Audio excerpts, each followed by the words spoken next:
దశరథ రాముడు, కోదండ రాముడు, జానకీ రాముడు, ప్రజలందరికీ ఆదర్శప్రాయుడు శ్రీరాముడు.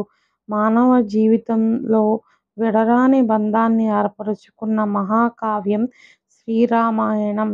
ఎన్నిసార్లు చదివినా, ఎన్నిసార్లు విన్నా కొత్తగా అనిపిస్తుంది.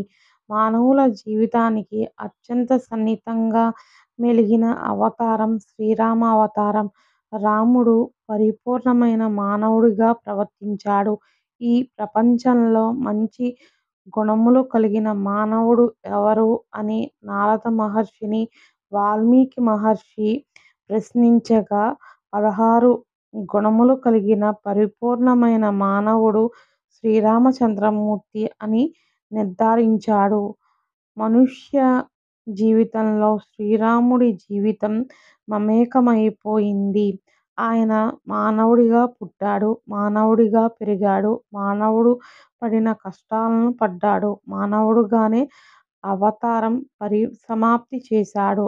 ఆయన సత్యంతో లోకాలను, ధర్మంతో సమస్తాన్ని, మంచి గుణములతో గురువులను, దాన గుణంతో దీనులను గెలిచాడు. అలాగే తన పౌరుష పరాక్రమాలతో శత్రువులను గెలిచాడు.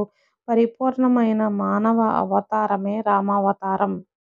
ధర్మము తప్పకుండా మనిషి అనేవాడు ఇలా జీవించాలి అని చూపించినవాడు శ్రీరాముడు. 16 గుణములు పుష్కలంగా కలిగి ఉన్నవాడు రాముడు.